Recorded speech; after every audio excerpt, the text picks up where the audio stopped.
There's a lot of things that I think are really important about Birds of the Niagara. One is that this is an international bird festival. This is the only international bird festival in North America, and our Canada partners are incredibly important to us.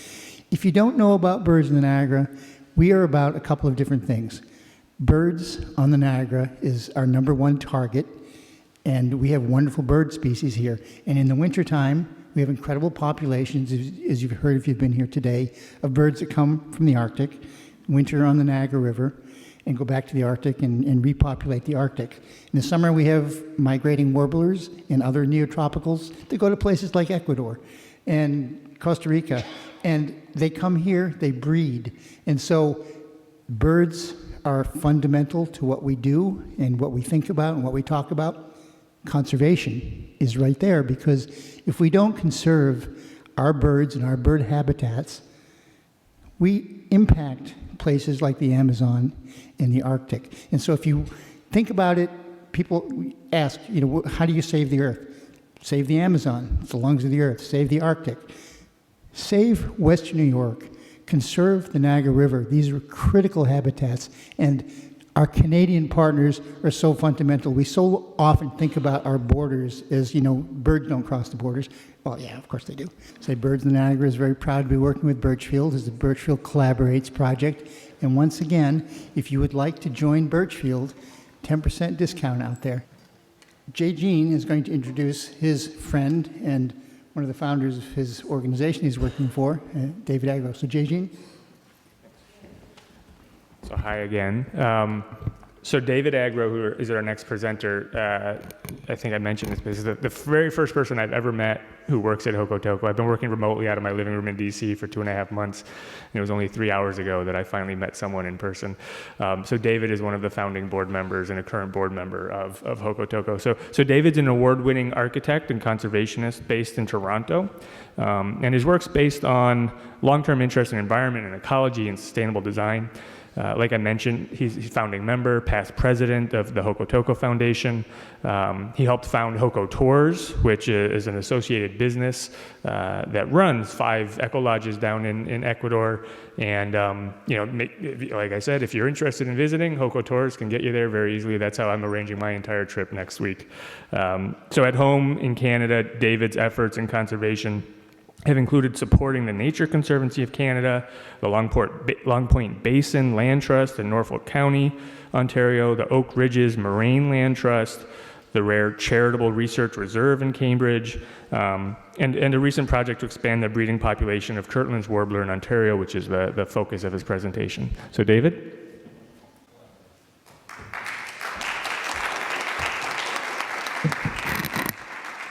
Hi, thank you for having me here. I grew up in Hamilton, and I always heard about Buffalo from WNED because they would always talk about the snowstorms that were going to happen, which never occurred in Hamilton, so I never got to miss school days. But it did point out how different regions of the world have different weather patterns or different geographies and different patterns of bird distribution, which of course has played into my life over the last 30 years. I want to apologize for drawing Jay Jean away from Western New York. I can promise you he won't fully go away. He will always come back because that's what conservationists do.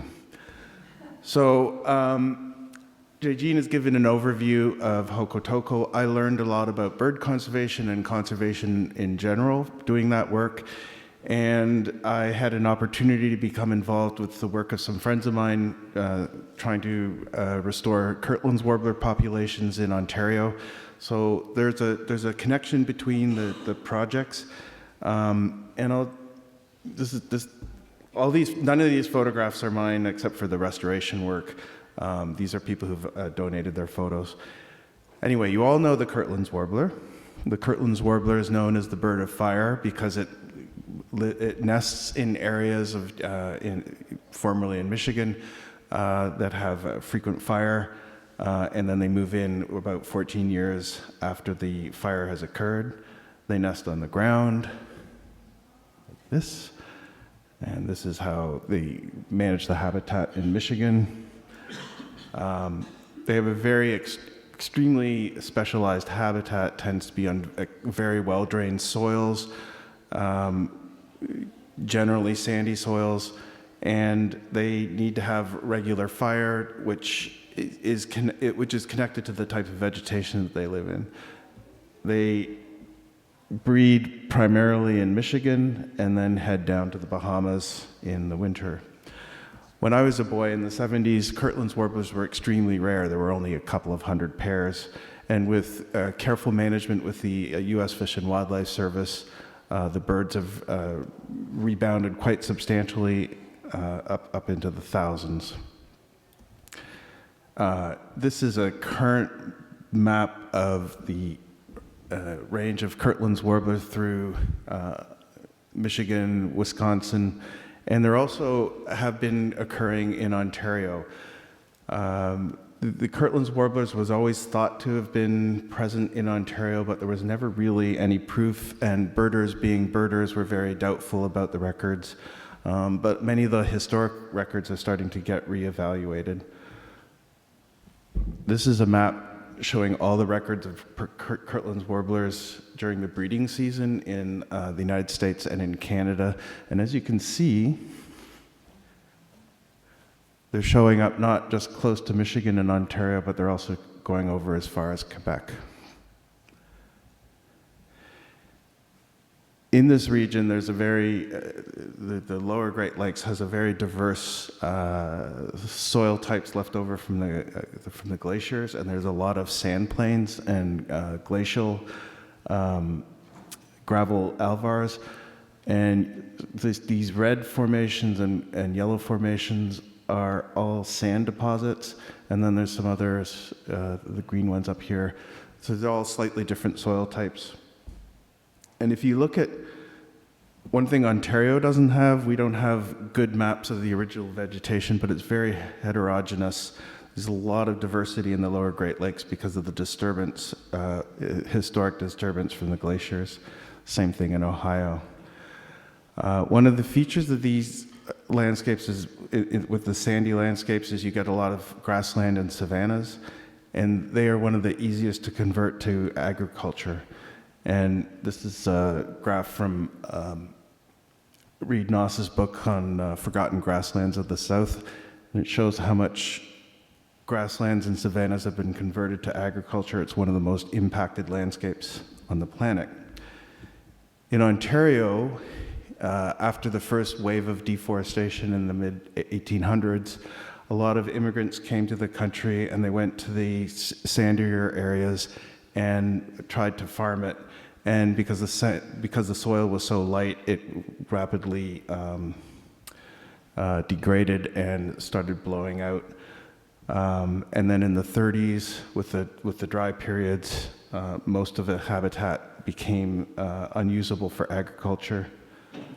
And this was studied by a forester named Zavitz, who convinced the provincial government that we should take these areas and plant them with pine plantations. So many of these areas now have either red pine, white pine, Scotch pine, and sometimes jack pine, but jack pine is less commercially viable. So a lot of Ontario has landscapes like this. Back to the Kirtland's warbler, there was a guy named Nathan Cooper at the Smithsonian who put some satellite transmitters. This is a bird with a satellite transmitter on its back. And he started doing research on the movements of Kirtland's warblers. And they found that many birds are actually passing through Ontario. And there had always been a suspicion that birds were nesting in Petawawa and also in around Simcoe. And then there were a couple of breeding pairs were discovered on some locations which we're not really supposed to talk about.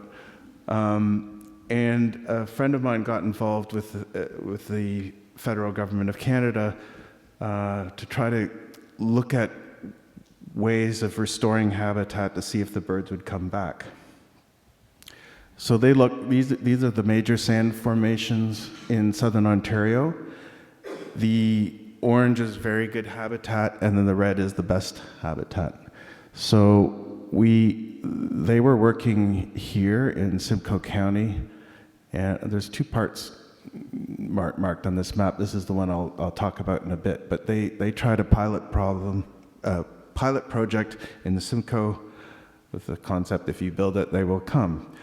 So they took an old forestry plantation that had Scotch pine. Scotch pine has been used a lot in Ontario, and after it was logged, they worked with the forestry department to replant red pines, because in Ontario, Kirtland's warblers are actually nesting in red pine plantations, not in jack pine, which is kind of an interesting fact on its own.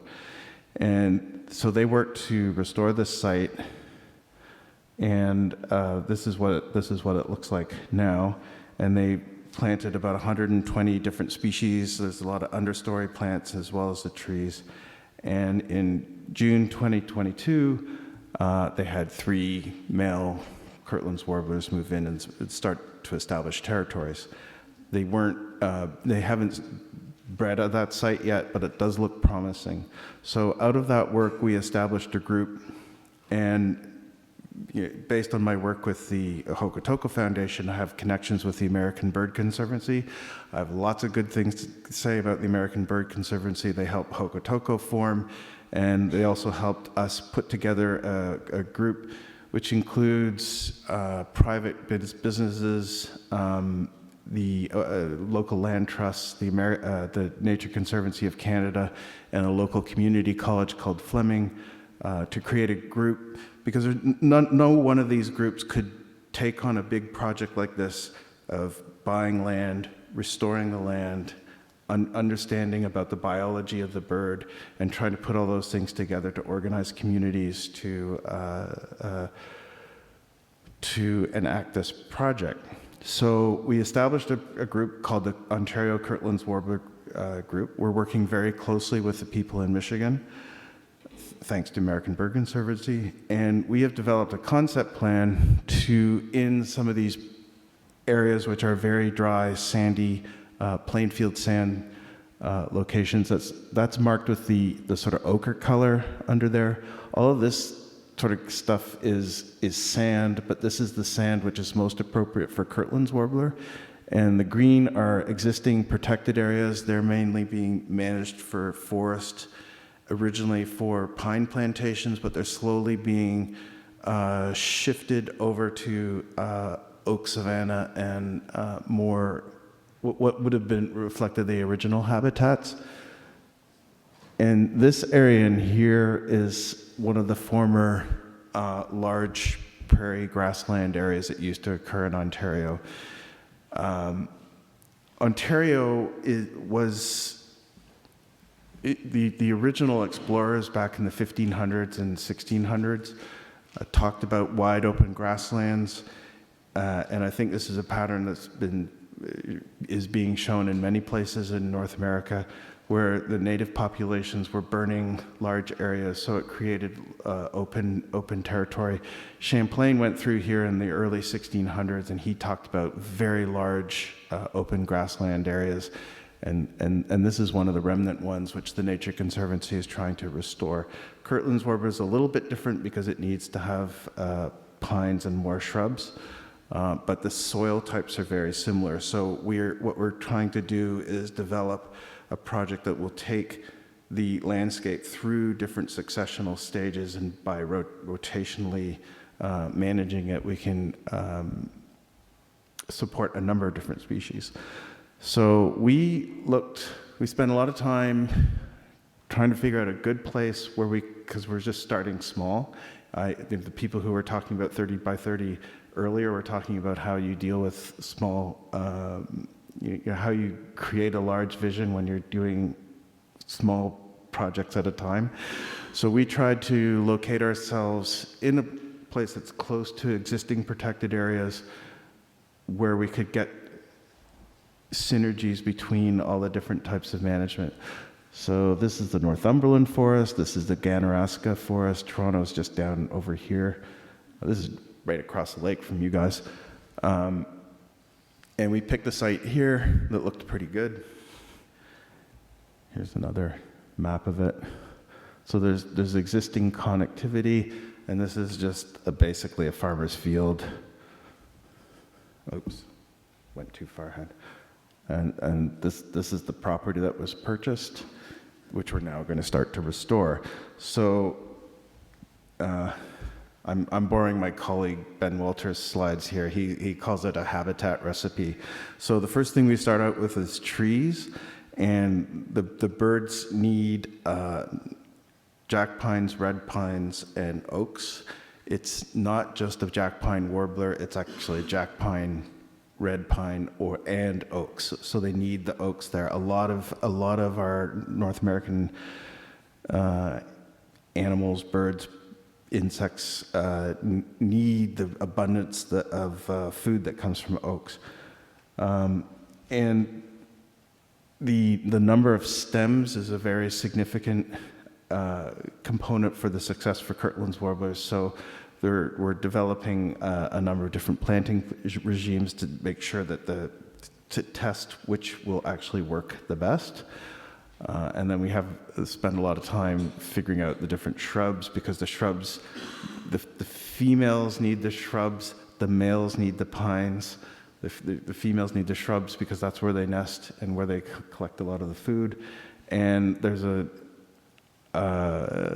whole component of ground levels, because they need the grasses to build in which to build their nests and also to have their food source. One of the tenets of restoration is that when you start restoring a site, if you only start with a few species, it allows more invasives to come in. So if you have a broader complement of species in the initial phases of restoration, it tends to be more successful. So we are planting about 120 species on our sites. The other component is the openings. And there are different designs for openings. These are some aerial photographs of what they're doing in Michigan. For us, what we're doing is we're doing test plots, these circular test plots of different planting regimes to test which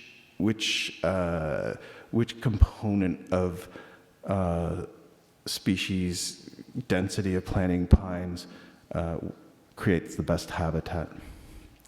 And here's some photographs. So we're organizing communities to help collect seeds, and then we're cleaning the seeds, and then having these are combination pictures of students from Fleming College, local community groups.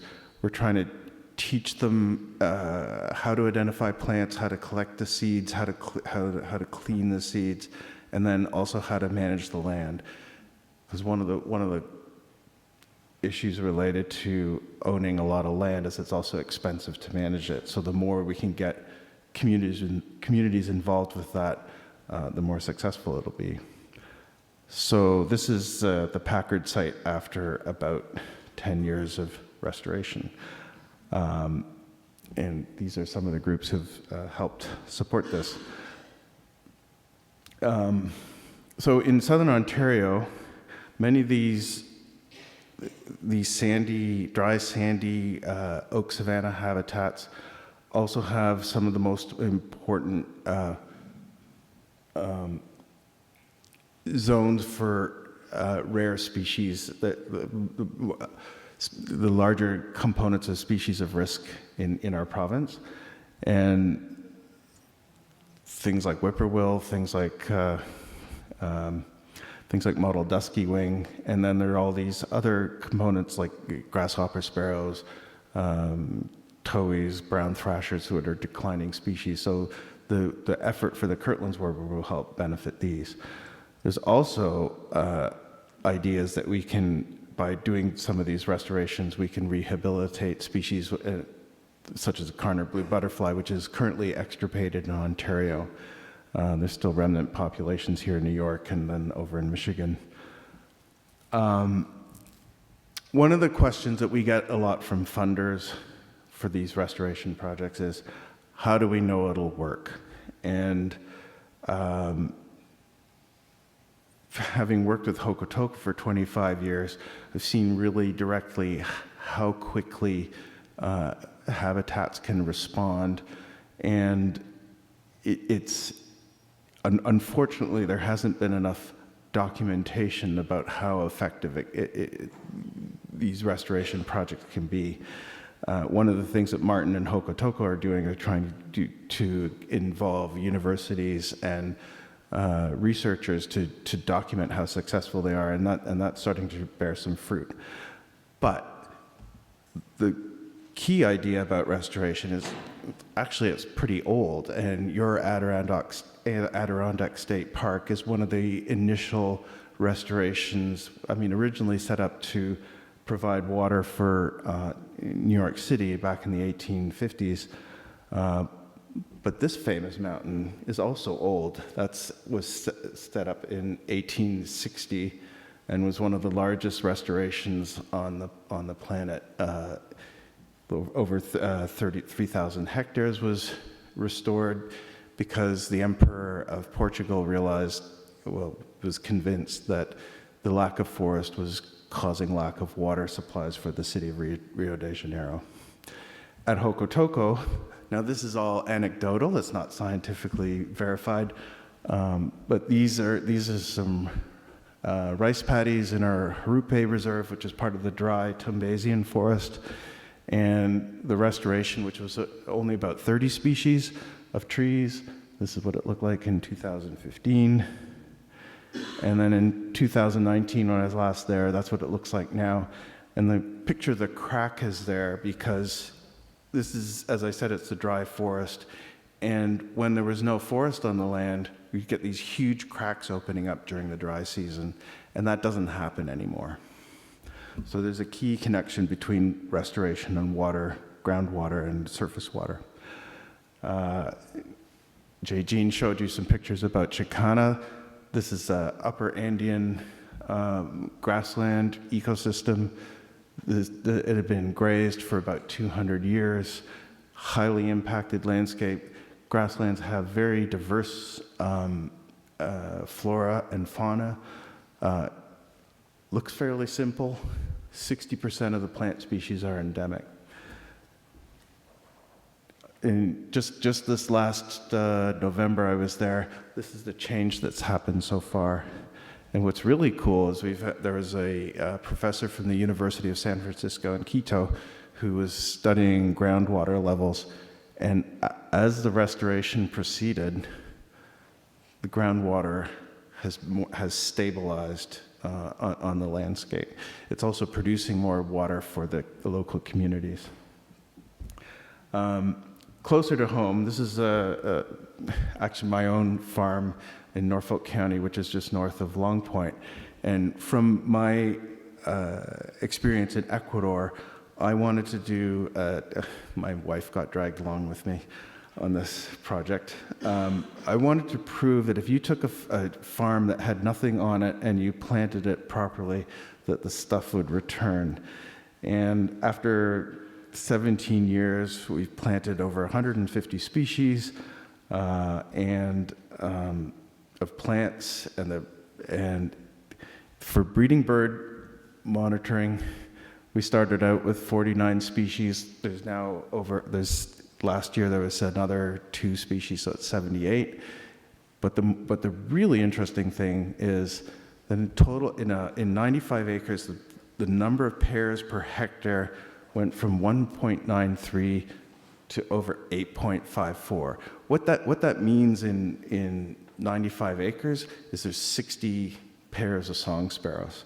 And so the density of birds can respond really quickly. The other thing that happened is, again, this is a sandy soil. When we first started doing the restoration, when it would rain, the water would sit on the surface of the soil and not sink into the soil, and we would have a lot of sheet erosion. That doesn't happen anymore. When it rains, the water just percolates down into the soil, and our groundwater table has gone up about 8 inches. These are some of the plants that have come back.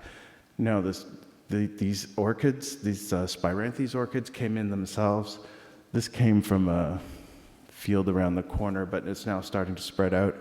And for us in the southern part on the north shore of Lake Erie, eastern fox snake, black rat snake and hognose snake are species at risk for Ontario. They've all moved into this property on their own. So I'm a very diehard believer that if you give nature a chance, it's very resilient and it'll return back pretty quickly. There's a lot of work to do, but it isn't as hard as you think it is. So I always like to draw to a conclusion what we can do as individuals. These are big with climate change, with biodiversity loss, with dealing with migrants or landscape level issues. They may seem like big problems, but we as individuals can do a lot. The first thing, one thing you can do is support your local land trust. And yes, it might be 5 or 10 acres at a time, but in time it slowly builds up. When I was a kid at the Hamilton Naturalist Club, there was a woman named Marion Shivas who set up Hamilton Naturalist Club's first nature reserve in the 1960s at Spooky Hollow. It was an orphaned reserve in the middle of nowhere. Now there's over 6,000 acres in the local Long Point area. Land trusts is a growing movement. Jay Jean, and other people who are working with the Conservancy, there are more jobs available for that. It's a different idea about land management, and it benefits communities, air, water, biodiversity, all sorts of things. The other thing that you can do is mentor young people. Young people, like especially, kids under the age of 20, they often feel a little awkward in their peer groups because they're interested in birds or nature. And, we as older people, we can take them out and introduce them to new ideas about the landscapes around them. The other thing that people can do is visit natural places and support the businesses that are there. We set up the Hokotoco Tourism to provide access to some of these reserves, and sometimes they're a little more expensive than, you could get cheap hotels. But if you're in a reserve, you're supporting the reserve, and you can wake up in the morning and all the birds or wildlife that you want to see is right there. And it may cost a little more, but it's better than getting up at 3 o'clock in the morning to get to a lek of umbrella birds and having to drive there. The other thing I like to encourage people to do is plant something in your own backyard or in your own bailiwick. I can't say enough about Doug Tallamy's concepts of the homegrown national park.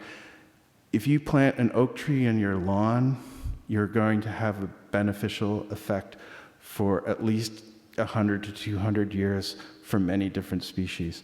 So there's all sorts of things that we can do. So I'd like to conclude with this sign, which is now on the Featherstone property, and we hope the Kirtland's warblers will show up in 14 years.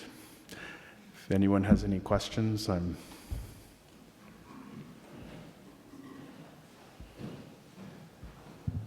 Have there been any successful nests, breeding pairs of Kirtland's warblers in any of the Ontario sites yet? Yes, there's 25 pairs. There's 2 populations in places I'm not supposed to talk about.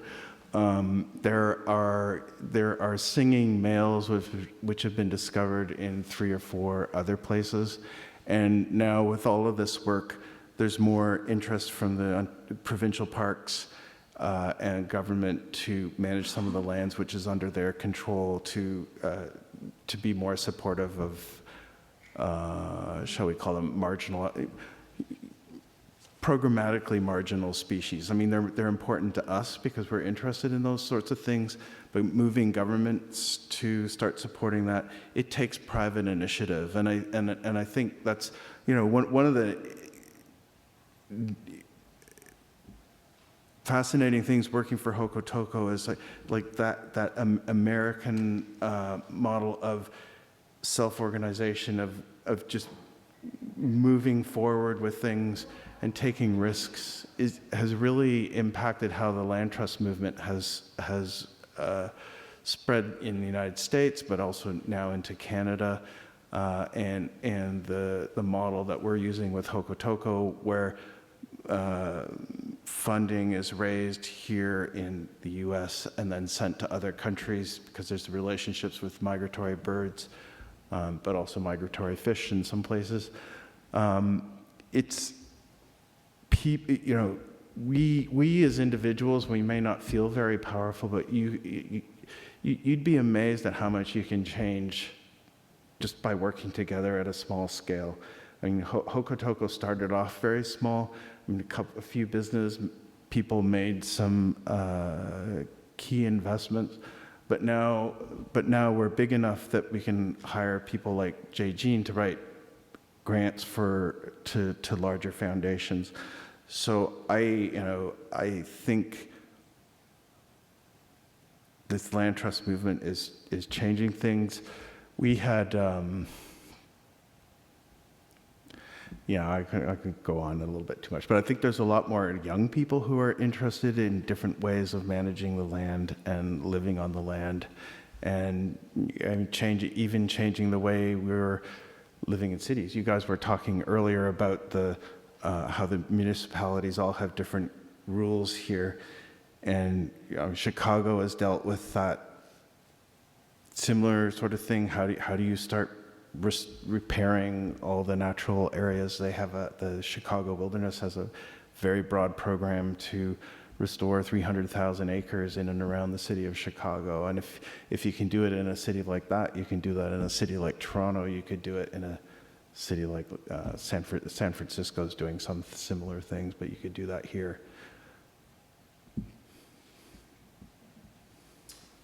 Hi, huge Kirtland Warbler fan. Can you talk a little bit about your plans for the role of fire in the work that you're doing up in Ontario, and how you plan to sort of introduce that into the restoration work you're doing? The fire won't be used until about 5 or 6 years into the restoration. We want the ground levels to all the forbs and grasses to establish first, because they provide so much food for insects and also berries, because the birds do eat a lot of berries. And fire too early in the process can damage the restoration. We are working with First Nations crews because that's part of their tradition, and community people to train them to be involved with fire. So because there's a reasonable amount of prairie and savanna work being done up in Ontario now, there are businesses which run the fire service, the igniting, doing the burn plans and registering it with the government. And through my work with Americans in the Midwest, we're trying to get more community people to do it, to participate in it and run it, because it's less expensive to do it that way. The other, when the government's involved, they tend to like everything to be perfect conditions, so they'll often do it when the weather is warmer and you get higher intensity fires, which can be damaging. So in Norfolk County, we've been doing burns in January and February when they're less intense, and it provides a more patchy burn so that it's better for insects and better for plants, because you're creating a variety of conditions. And you can have normal people, like, you guys could come out and help do a burn. And in some ways, that's a better way to do it, and it's a less risky time to do it, because it's just less likely to get out of control. Do you have a deer problem? We have a huge deer problem. It's not as bad. It hasn't been as bad as here or in Pennsylvania where I lived, where everything's kind of grazed from this level down. There has been studies done on Long Point, which had a large deer population of 600, and they took them down to about 100. And there's been a 30-year study of breeding birds and vegetation, and it shows that with the reduction of deer browse, you get less invasive species coming in who can take advantage of the disturbance conditions. So there's more native species in the landscape, and the birds respond better. Whether that will change provincial government policy about deer, I don't know, but yes, we have a deer problem. Are there any other questions? Thank you, David. Okay, thank you.